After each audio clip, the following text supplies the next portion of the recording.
안녕하세요. 콩나물쌤 전병규입니다.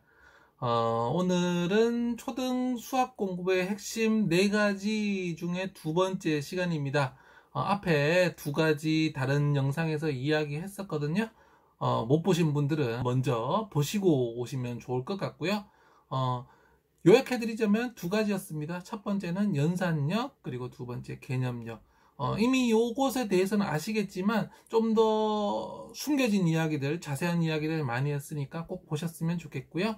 오늘은 그 다음 세 번째, 네 번째 초등수학의 핵심에 대해서 한번 이야기 나눠보도록 하겠습니다. 좋아요, 구독하기 하시면 좋은 정보 계속 받아보실 수 있습니다.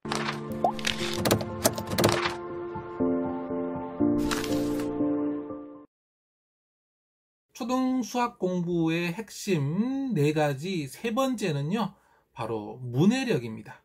네, 문해력이 무엇인지 아시나요? 네, 요즘 많이 좀 들리는 말이고 그렇게 어려운 말은 아닌데요. 문해력은 말 그대로 문자를 해석하고 해독하고 읽어내는 힘. 그러니까 말 그대로 글을 읽을 수 있는 힘입니다. 글을 읽고 쓰는 힘이라고 조금 원래는 이렇게 넓게 쓰는데 조금 좁게 쓰자면 글을 읽는 힘 정도로 생각하시면 될 것 같습니다. 아니, 수학 시간에 갑자기 문해력이 무슨 말입니까? 그거 국어 내용 아닙니까? 이렇게 물어보실 수도 있는 것 같은데요. 수학 문제 한번 떠올려 보죠. 제가 하나 말씀드릴게요. 갯벌 체험에서 연수는 조개 4분의 3kg을, 슬기는 조개 8분의 3kg을 캤습니다. 연수가 캔 조개양은 슬기가 캔 조개양의 몇 배인지 알아봅시다. 네, 방금 이 내용이 뭘로 되어 있죠? 네, 바로 글로 되어 있죠. 갯벌 체험에서 연수는 조개, 슬기는 조개 얼마 캤고, 연수가 캔 양이 몇 배입니까? 이거 전부 다 언어잖아요. 네, 수학 문제는 바로 이 언어로 이루어져 있습니다. 수학 문제는 사실 두 가지로 이루어져 있습니다. 첫 번째는 바로 수학 기호죠. 숫자들 3, 49, 86, 1230, 그 다음에 곱셈, 뺄셈, 나눗셈, 덧셈, 이런 연산들, 그 다음에 킬로그램, 센티미터 등등 수학 기호가 하나가 있고요. 그 다음에 우리 말이 하나가 있습니다. 수학 문제라는 건 결국 우리 말과 기호를 섞어가지고 상황을 알려주고 얘를 해결하는 거예요. 자, 숫자와 연산들, 이거는 수학의 개념이죠. 우리 두 번째 말씀드렸던 바로 개념력이에요. 그런데 요거 하나, 나머지 하나, 바로 우리 글입니다. 우리 글, 수학 기호들이 우리 글과 함께 섞여 있기 때문에 수학 개념만 있어가지고는 이런 문제들을 해결할 수 없습니다. 이런 문제, 어떤 문제요? 네, 바로 문장제 문제요. 우리 시험지 보시면 어떻게 되어 있느냐? 앞쪽 문제들은 단순 연산 문제예요. 34 곱하기 7은 이런 식으로 적혀 있죠. 그 다음에 4분의 3 나누기 8분의 5 이런 식으로 나와 있죠. 그런데 뒤로 가면 갈수록 뭐가 나오죠? 네, 문장제 문제가 나옵니다. 방금 같은 저런 문제들이요. 그런데 문해력이 부족한 아이들 저 문제 자체를 제대로 이해하지를 못합니다. 초등교사들의 불분율 중에 하나가 뭐냐면요, 수학 문제는 절대로 3문장 이상으로 내지 마라라는 겁니다. 왜? 3문장이 넘어가는 순간 애들이 못 푼다라는 거예요. 그러니까 앞에서 34 곱하기 7을 푸는 아이가 똑같이 34 곱하기 7이 필요해요. 근데 얘를 말로 만들어서 내버리면 못 푼다라는 거예요. 특히 이게 2문장까지는 괜찮은데 3문장이 되는 순간부터 정답률이 뚝, 4문장이 되면 뚝뚝뚝 떨어져서 못 푼다라는 겁니다. 결국 연산력, 개념력 다음으로 가야 할 것은 바로 문해력입니다. 문해력이 없으면 문장제 문제를 못 풀고 더 이상 해결해 나갈 수가 없습니다. 그러면 문해력을 어떻게 길러야 될까요? 자, 기본적으로 문해력은 수학의 능력이 사실 아니죠. 어디의 능력이죠? 네, 국어과 능력입니다.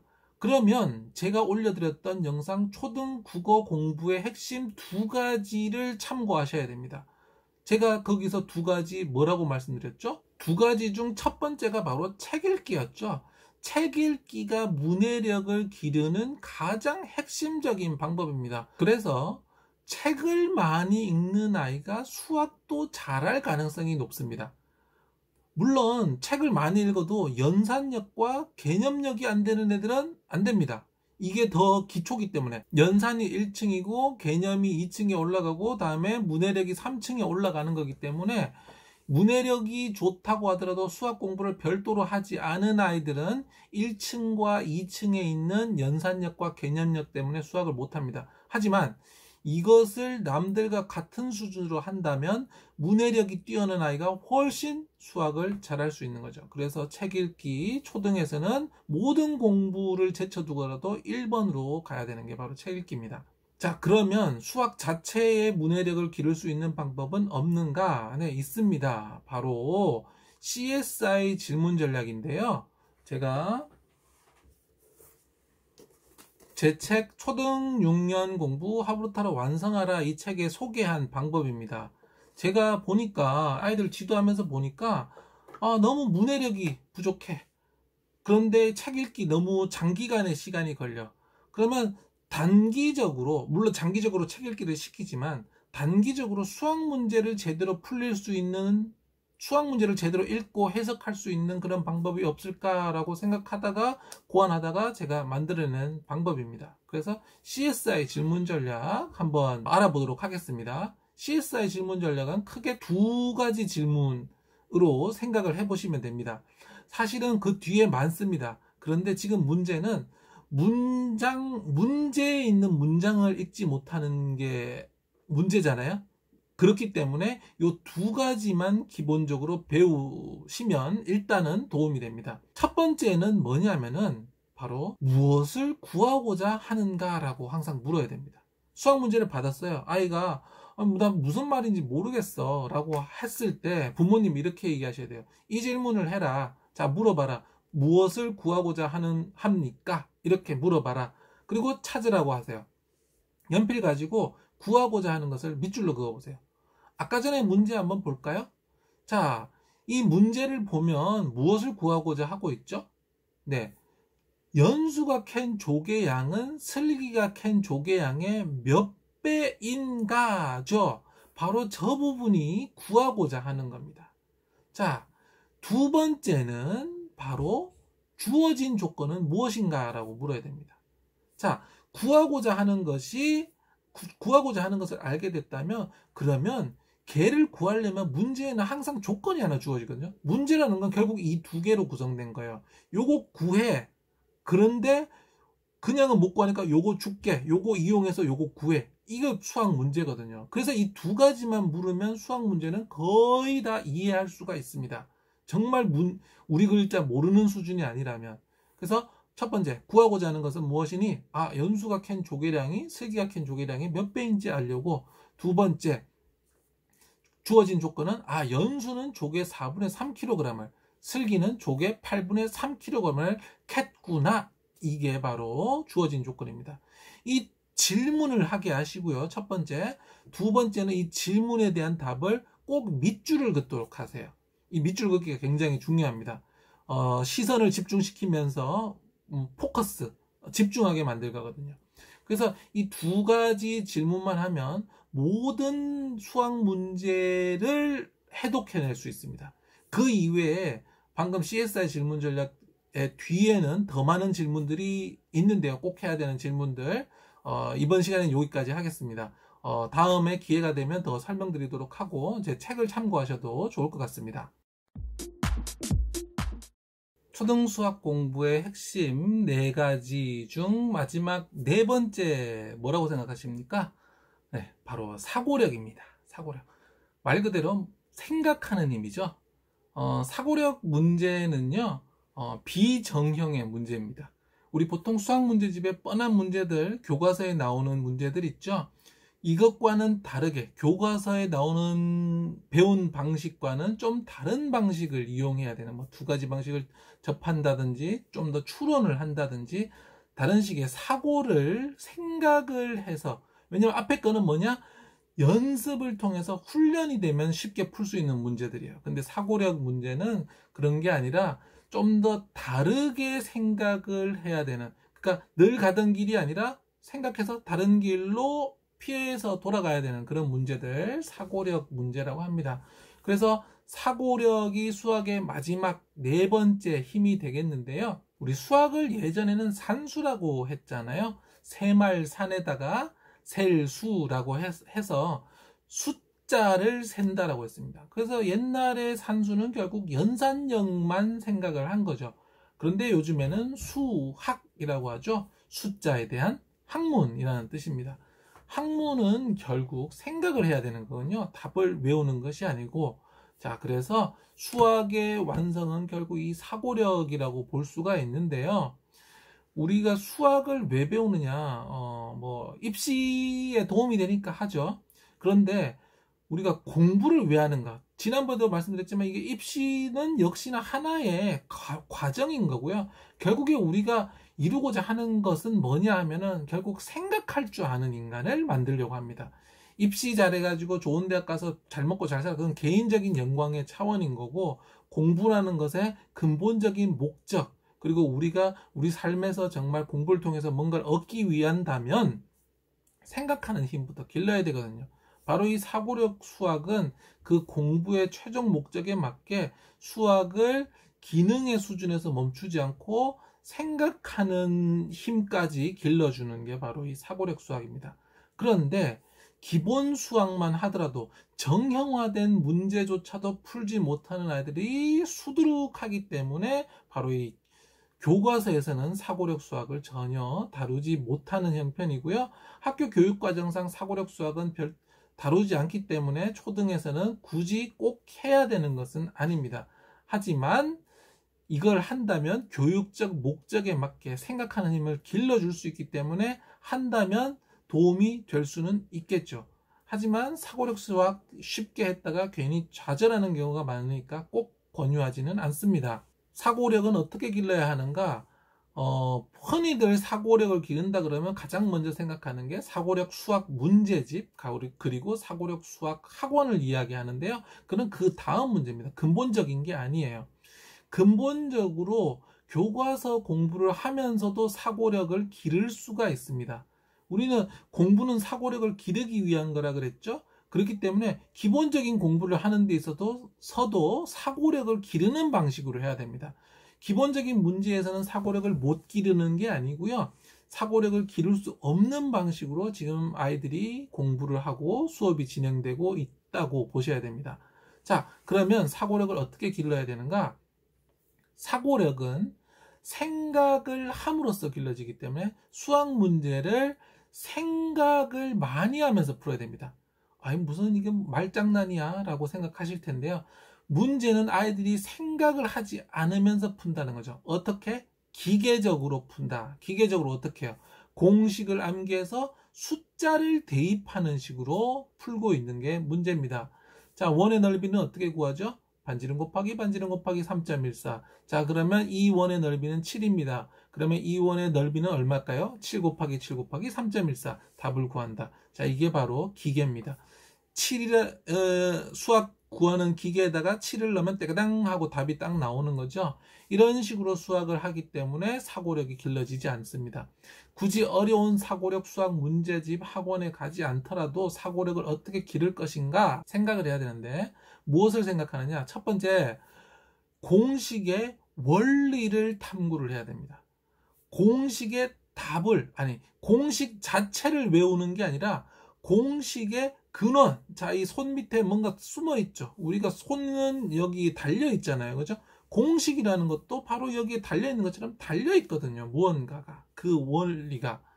자, 원의 넓이 반지름 곱하기 3.14다. 이걸 외우는 거 숫자 넣어가지고 이거를 달달달 반복하는 게 아니라 왜 반지름 곱하기 3.14인가를 탐구하는 공부를 해야 된다는 거예요. 이거 학교에서 선생님들이 하실까요? 안 하실까요? 네, 다 하십니다.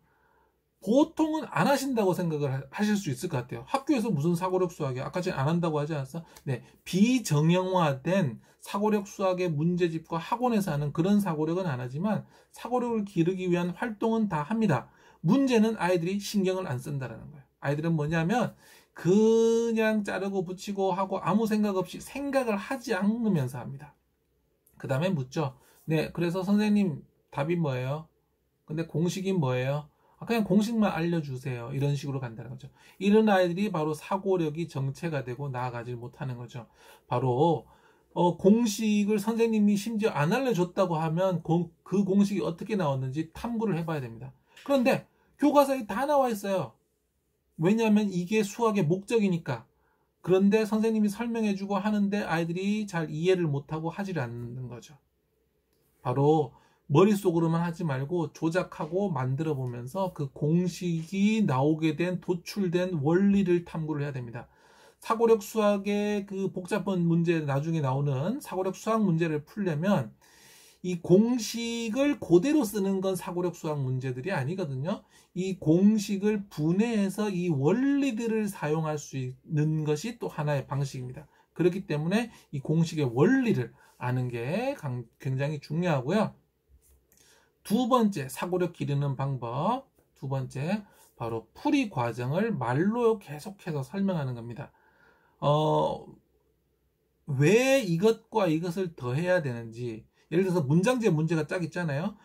예를 들어서 이 3과 이 4를 왜 곱하는지, 왜 나누어야 되는지, 이거를 왜 더하면 안 되는지의 방식으로 말로써 원리를 계속 설명을 해야 됩니다. 공식도 원리였죠. 이 풀이 과정도 그 원리를 설명해야 됩니다. 아이들 그래요. 아니 여기 3 있고 여기 4 있고 뭐 곱셈이니까 곱셈이죠. 곱셈이니까 곱셈이죠가 뭐죠? 네, 무슨 말인지 모르고 있다는 거예요. 지금 이거를 왜 곱셈을 해야 되는지를 원리를 모르고 그냥 뭐 이런 거는 늘 곱셈했으니까 이런 식이거든요. 사고력이 없는 상태인 거예요. 그래서 사고력을 기르기 위해서는 문장제 문제를 있죠. 식으로 바꿉니다. 식으로 바꾸는데 이거를 말로 설명을 해서 식으로 바꿔야 됩니다. 그래서 논리에 의해서 바꾸는 것, 이 논리를 생각하는 것 자체가 뭐죠? 바로 사고력입니다. 이 과정 역시 제가 앞에서 말씀드렸던 그 CSI 질문 전략 있죠? 그 질문 전략이 이거 과정을 다 하도록 제가 다 과정을 짜놨습니다. 그래서 이거를 참고를 하시고요. 거기서 핵심적인 질문이 뭐냐? 왜 그렇게 식을 세울 수 있습니까?가 그 핵심입니다. 왜 그렇게 식을 세울 수 있습니까? 앞에 2개 질문했죠. 그 다음에 또 다른 질문들 있고요. 그 다음에 거기서 사고력과 관련된 핵심 질문이 바로 뭐냐? 왜 그렇게 식을 세울 수 있습니까? 예요. 그래서 식을 세우는 그 원리를 본인이 설명하면서 사고력을 기르는 거죠. 사고력을 기르는 방법 3번째, 바로 다른 풀이 방법을 찾는 거예요. 한 가지 풀이 방법으로, 정석의 풀이 방법으로 이걸 푼다. 역시 뭐죠? 기계화가 된 거예요. 앞에서 말씀드렸던 공식, 그 다음에 식 세우는 이유도 모르면서 그냥 직관적으로 습관적으로 세우는 거. 그 다음에 3번째는 풀이 방법 딱 알게 된 거 그거 하나 가지고 반복적으로 하는 거. 이거 3개 다 기계적인 거거든요. 기계적인 것에는 생각이 있다 없다? 없다. 그래서 바로 이 기계적인 패턴들을 모두 깨는 게 핵심입니다. 한 가지 풀이 방법을 찾았다면 다른 방법을 찾아서 풀어보라라는 거죠. 이거는 곱하기로 풀지 않고 더하기로 어떻게 풀 수 있을까, 이런 것들입니다. 이거 역시 CSI 질문 전략에 담아놨습니다. 제가 그래서 이 수학의 핵심 4가지들을 표현할 수 있도록 아이가 문제를 푸는 데 있어서 그 해결하도록 만들어 놓은 게 CSI 질문 전략이거든요. 초등 6년 공부 하브루타로 완성하라 참고하시면 좋을 것 같습니다. 그 다음에요. 사고력 수학 문제집 꼭 풀려야 되나요? 학원 보내야 되나요? 필수는 아닙니다. 원한다면 하실 수도 있는데 사실은 사고력 문제라기보다는 결국은 선행을 좀 쉬운 말로 바꾸는 형태이기 때문에 꼭 권장해 드리진 않습니다. 기본 과정 앞에 말씀드렸던 연산력, 개념력, 그 다음에 문해력 갖추면 모든 문제, 초등 수학 모든 문제 풀 수 있거든요. 그 다음에 여기다가 방금 말씀드렸던 공식, 그 다음에 탐구하고, 원리 탐구하고, 식 세우는 원리 설명하고, 논리적으로 설명할 수 있고, 또 다른 방법으로 풀고, 그러면 이것이 진짜 사고력이 되겠네요. 오늘 내용 정리하도록 하겠습니다. 초등 수학 공부의 핵심 4가지 중 3번째는 바로 문해력이었습니다. 문해력. 문장제 문제를 읽고 그것을 자기 것으로 이해시키는 그런 힘들이죠. 그래서 기본적으로 책 읽기를 많이 하셔라. 그래서 문해력을 길러야 되고요. 두 번째로는 수학 문제를 해결하는 특별한 방법, 제가 소개드렸죠. CSI 질문 전략이있습니다. 구하고자 하는 것은 무엇인가? 주어진 조건은 무엇인가? 이 2가지 문제만 하더라도 문제를 충분히 분석해서 풀 수가 있습니다. 그 다음으로 이제 사고력 말씀드렸죠. 사고력은 우리는 더 이상 산수 시대가 아니고 숫자에 대한 학문인데 생각하도록 해야 된다. 문제는 아이들이 기계적으로 푸는 데가 있다. 그래서 이 기계화된 풀이를 넘어서야 되는데 우리 문제집만 그냥 풀면 계속 기계화된 풀이만 반복하거든요. 자, 3가지. 공식이 나오면 공식의 원리를 외우지만 말고 탐구해서 그 원리를 분해해서 설명할 수 있어야 된다. 두 번째, 식을 세울 때마다 항상 식 세우는 그 원리를 말로 설명할 수 있어야 됩니다. 세 번째, 주어진 잘 알게 된 그런 풀이 방법 이외에도 다른 풀이 방법을 자꾸 시도해 보는 것, 새로운 경로로 가면서 뇌의 새로운 경로를 쓰는 것, 바로 사고력을 기르는 방법입니다. 초등 수학 공부의 핵심 4가지 오늘 2번째 시간이었는데요. 또 도움 되셨나 모르겠습니다. 또 3편 이제 요거 정리 종합해서요. 초등 수학의 로드맵 한번 그려드리도록 하겠습니다.